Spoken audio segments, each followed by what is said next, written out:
10. Second Samuel, Second Samuel 21 verse 10, 8 to 10.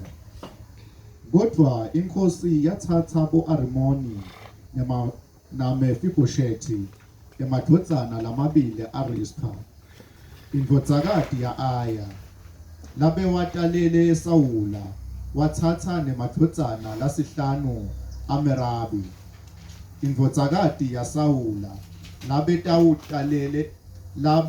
watalele Adrieli, umsa waBhelizalayi, labe wase Mehola, wabaniketela kubantu baseGibhiyoni, laba bathatha bababulala, babalengisa entshabeni embi kwaSimakathe, babulawelwa khona bonke bobasikhombisa, babulawa ngemalanga anakuqalwa kuvuna. Ngaso leso sikhathi nakuqala kuvunwa ibhali, Rishpa indvodzakati ya Aya wathatha emasaka watentela yena umthundi edvaleni lapho letidvumbu tatikhona, wahlala lapho kusukela nakuqala kuvunwa kwaze kwefika timvula tekuqala. Emini abelinza tinyoni kutsi tingadli letidvumbu, kutsi ebusuku ativikele etilwaneni tesiganga kutsi tingatidli. Amen. Siyabonga phumuza ngokusibalela. Second Samuel from 21 verse 8 up to 10. Nxa siqala phezulu kukhulunywa kuthiwa there was a famine in the land of Israel. The famine had lasted for 3 years. Then King David, who was the king, he consulted God and asked God, why is there a famine? Then God says it is because Saul killed the Gibeonites. Then David abesesuka ayemaGibeonites ababuza ukuthi senze njani ngenxa yokuthi uSaul wabulala abanye benu. I think David was worried ngefamine. Nawe even as umzali or even as a leader, if you see ukuthi there is a famine wherever you are, you become worried. So David was worried, and then he consulted God, and then amaGibeonites kuthiwa besithi wona, we don't want money, we don't want anything, but what we want ngabantwana bakaSaul. Kuthiwa then wasokuthatha abantwana abayi7 bakaSaul babe behamba baya, and they went and they were hanged, bonke boyi7, and they died at the same time. Okungichazayo kakhulu okungithinte kakhulu is the mother of 2 sons, uRispa. uRispa was, if you read emuva, Rispa was a concubine of Saul, and he had 2 sons, uMephibosheth. He had 2 sons, uMephibosheth lo Amoni. He had 2 sons were taken, and they were hanged. Her 2 sons died because of the sins of their father. Babengayenzanga lutho, but ubaba nguyonile,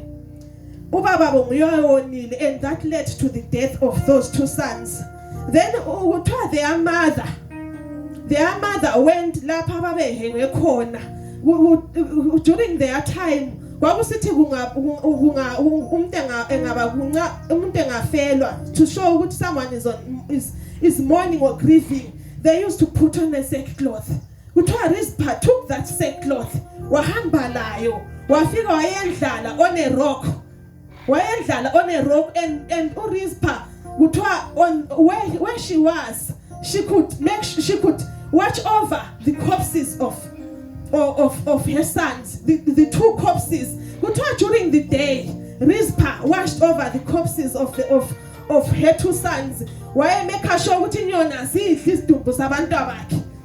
at night, she also watched over the corpses of her sons, making sure that the animals don't eat the corpses.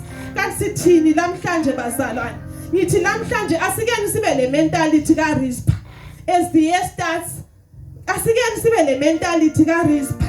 Kuthiwa uRizpah nxa sinanzelela Rizpah couldn't stop David or the Gibeonites from killing abantwabakhe, but Rizpah could stop the animals from attacking ama-corpses abantwabakhe. So lami ngithini kuye bazalwane silokho esikhuluma ngaba-corpses, maybe sizibuza ukuthi kathi umuntu lo uthini.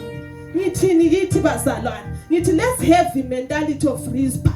There are things in your life esezifile ozibona ukuthi uRizpah she couldn't raise her sons from death, but she could do something. So lawe kukhona ukubona kufile, akudinga okungani kusadineka, kukhona okufileyo udinga okungani kusadineka. Protect what is yours, protect what is yours mzalwane wami, protect what is yours. Rizpah watched over the corpses of her sons day and night until the rain fell, until there was rain in the land. Nxa ukhangela kwezinye indawo abanye bathi Rizpah spent 5 months day and night watching over the corpses of her sons. Abanye bathi 7 months, but okusalayo ukuthi Rizpah spent a long time watching over the corpses of her sons. Rizpah didn't give up. uRizpah wayekwazi ukuthi ngavele ngithi wathi ngibuyele endlini, the birds will eat my children. Ngathi wathi nilale kancane, the animals will attack my children. So Rizpah was a good person. Rizpah was a patient person. Let's focus on the future. Let's focus on the future. Rizpah stayed on the rock. Now hlala edwaleni elinguJesu. Hlala edwaleni elinguJesu mzalwane wami, ungasuki kuJesu. Hlala edwaleni elinguJesu. Hlala edwaleni elinguJesu, salindile khonokho kulindileyo. Hlala edwaleni ngoba ungavela usuke kuJesu, inyoni sizakudla khonokho kuseleyo. Ama-animals aza-athakha khonokho kuseleyo. Okuthathayo ukuthi uhlala edwaleni elinguJesu. uRizpah wahlala nesackcloth yakhe, wahlala nesigqoko sakhe sokulila, kasanga athone ekhala. I think wayekhala ngapha ekhangela abantwabakhe. Lawe ekhala ngapha usiya enkosini. Khala usiya enkosini. Khala ugcine khonokho kugcinekayo mzalwane wami. Ungalahli konke, ungavumeli ukuthi uSathane akuthathele konke. Yebo uSathane kukhona akuthetheyo. uSathane maybe ukuthethe because of generational cases. Lamhla sokamnayo lamhla. Maybe abazali bakho kukhona abakwenzayo, okhokho bakho kukhona abakwenzayo. Lawe yinkosi ukufela mzalwane wami, kodwa kuchayo ukuthi hlala edwaleni elinguJesu. Khala usiya kuJesu. Khala usiya kuJesu. Ukhona uJesu. Ukhona uJesu, ungalahli ithemba. Ukhona uJesu. Ukhona uJesu njalo uyaphila. Ukhona uJesu njalo uyaphila.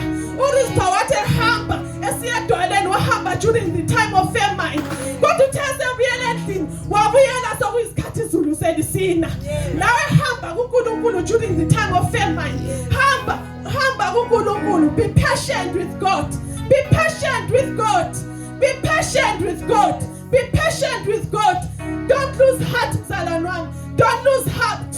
Don't lose heart. Mhlawumbe sowabhala ama-resolutions kanengi, uhlala ubhala usithi umnyaka uyaphela, nangu angilakho, kodwa be patient with God.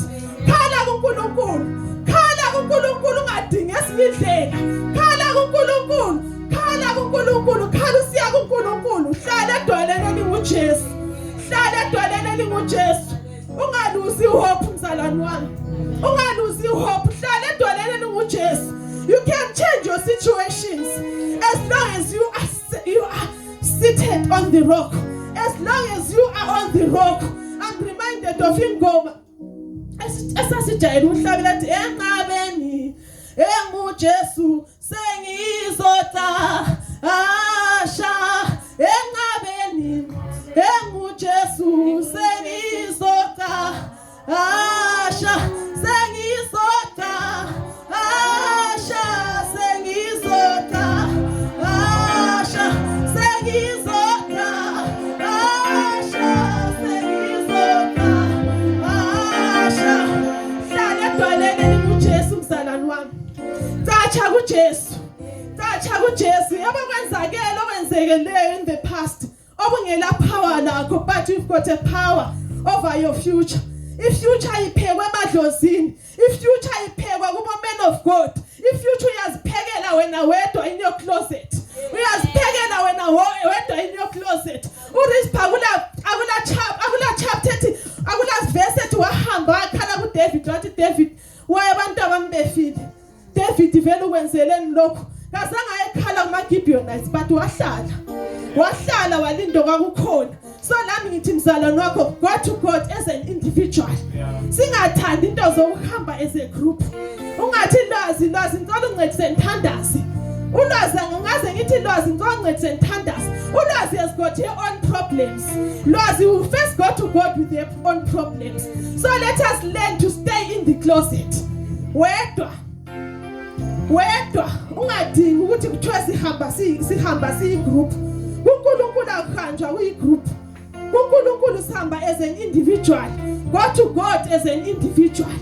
Go to God as an individual. Uyekhala kuye. The rain is coming. Your season is coming.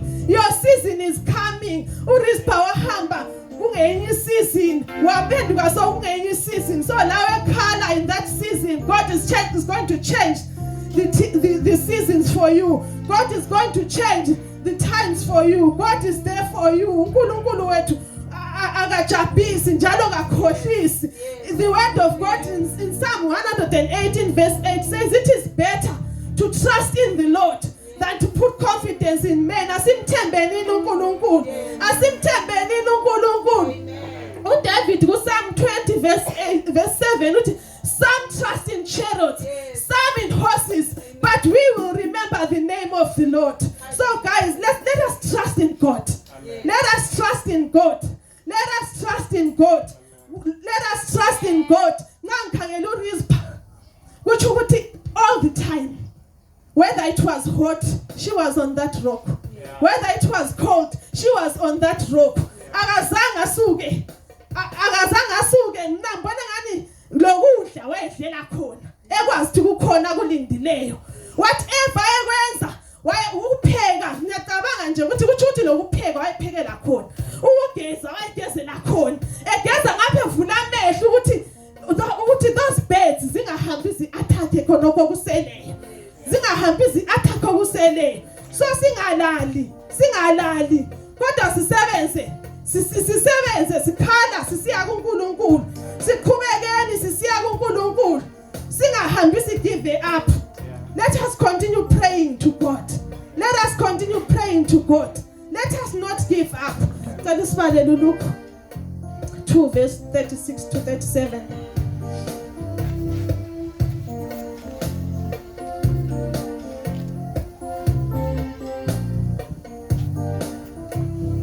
Luke 2 verse 36. Bekunemprofetikadi labesemdzala kakhulu libito lakhe kungu-Ana. Ayindvodzakati yaFanueli wesive saka Asheri. Waba ngumfelokati emva kweminyaka lesikhombisa enzile. Nyalo ke abe ngumfelokati waze waba neminyaka langema-10 nakune budzala. Abehlale ethempelini akhonda azila kudla athandaza imini nebusuku. Amen. Luke 2 verse 36 to 37. Kukhulunywa a woman called Anna. Kuthiwa Anna when she was a girl, she got married.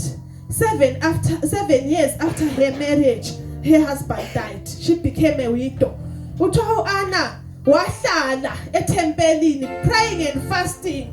Amanye versions athi for 84 years wahlala ekhuleka ezila ukudla ethempelini. Amanye athi until she was 84 years. But okusalayo bazalwane bami, let us not bother our calculations, but let's put it on our minds that Anna spent a long time in the presence of God. Anna spent a long time praying and fasting for the Messiah to come, praying and fasting for the Savior to come. uAnna ngezikhathi zabo iwidow yayiyisekile. There is a Psalms othi God is a judge of the widows, meaning ukuthi ama widows ayeyisekile and ama-windows ayijayele ukuthi agcinwe ngabanye abantu, but u-Anna kazange akukhangela ukuthi hey ame window, kazange atshone ekhala sithi ngikhalela umkami ame window nje ngimncane, let me go and remarry. No, Anna spent all her life in the house of God. Anna spent all her time praying and fasting until Jesus was born. Amen. Praying and fasting until Jesus was born. So I'm going to try, let us spend time with God. Don't look at your situation. Anna, probably she was economically disadvantaged. She was a poor widow. Socially, ama windows ayeyisekile. Babebakhangela bethi lakho lokho ungasitshelani, but Anna didn't look at that. Yes. Anna spent time in the house of God. Anna spent time in the house of God. Lawe mzalo noma ungazikhangela uthi hey angila lokhu abanye bazathini. No, go to God. Go to your God. Your God is not a respecter of persons. Your God is not a respecter of persons. The Bible says promotion does not come from the east or the west, but it comes from God. Your God will promote you at the right time, as long as uhlezi kuye, as long as ungagive up njengo Anna, as long as ungasoze spend all your time crying and saying I'm an orphan, I'm a widow, I don't have this, I don't have that. We know that you don't have it, but you have got God. Go to your God. Go to your God. Go to your God with your situation. Our God raises the poor. Abenze bebe rich. Our Jesus became poor so that we could be rich. Go to your God with your situation. God is a God who changes situations. God is a God who loves us. God is a God who loves us. Ephesians 6 verse 18. It encourages us to pray at all times. And it also says we also have to stay alert and persistent in our prayers. Let us find in Ephesians 6 verse 18. Khulekani ngaso sonke isikhathi nekumoya ngekukhulekela konke nekuncenga nilinzele ngesineke sonke nangekunxusela labangcwele bonke. Amen. Amen. So we should pray at all times. Pray at all times. 1 Thessalonians 5 verse 17. Ama versions they say never stop praying. Other versions say pray always. Other versions say pray without ceasing. As children of God, we have to pray without ceasing. Whether when you feel sad, pray. When you feel hurt, pray. When you are happy, pray. All the times, pray. Pray all the time. Whether kuyacho vele kwasisikhatha kucho uyathi uvula umlomo inyembezi zehle, but pray and don't complain. Kwasisikhathi nxa if you are sad uzahamba uthi uNkulunkulu wayimi, uNkulunkulu uyangizonda, engani ubani uyamthanda umthe. No, pray. Thank God for that you are alive. Then look at the advantages. Look at something good and thank God for it. Pray at all times. Pray perseveringly. Pray without ceasing. Colossians 4 verse 2 says, continue in prayer and watch in the same time with thanksgiving. As you pray, give thanks. Do not complain. Do not complain. Abanye have lost many things because of complaining. And do you know what the devil enjoys it when you complain? Because the devil enjoys it. So let us make the devil enjoy it. And let us not entertain the devil by complaining. Our God is a faithful God. Our God is a God who answers by fire. Our God is a God who, the word of God in Jeremiah 32, it says, Lord, the creator of the heavens and the earth, is there anything too hard for you? Is there anything too hard for God even in this day? No. Is there anything too hard for God even in 2024? No. There is nothing that is hard for God. There is nothing that is hard for God even in your life.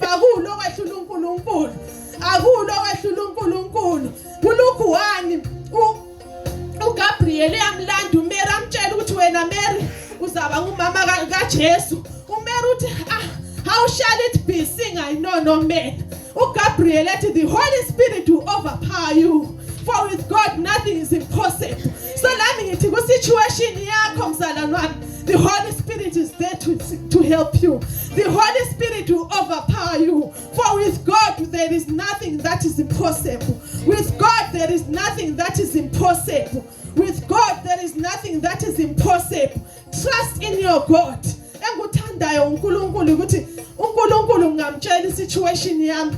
Angisoze ngize kuthiwa umama uChuma limbone nje she is struggling. No. Uyamsiza unjalo. Singathemba abantu ngoba uzabuya unjele. Mina vele ungangitshela ncabe into ebilayo. Ngizalala bakuChuma ubani banunje. Sasa mfonela umuntu ubani uhamba so. No, let us go to God bazana nami. Let us go to God and tell him our situations. Ngoba uNkulunkulu is a one-on-one God. uNkulunkulu desires ukuthi abe a personal relationship with you. All it takes is you to go to God. All it takes is you to go to God. All it takes is you to go to your God. Ungabe ngumuntu lothi hayi ubani uzangihambela. Ubani ngasoza ukuhambela. Ubani ngasoza ukuhambela. Uzahambela kwakhe. Uzahambela kwakhe. Ngasoza hambela kwakho lokwakhe. Uzaqala ngokwakhe. As I conclude, do not allow your circumstances to stop you from praying. Do not give up. Ecclesiastes 7 verse 8 says, better is the end of a thing than its beginning, and the patient in spirit is better than the proud in spirit. Ngiyabonga. Sanele MC.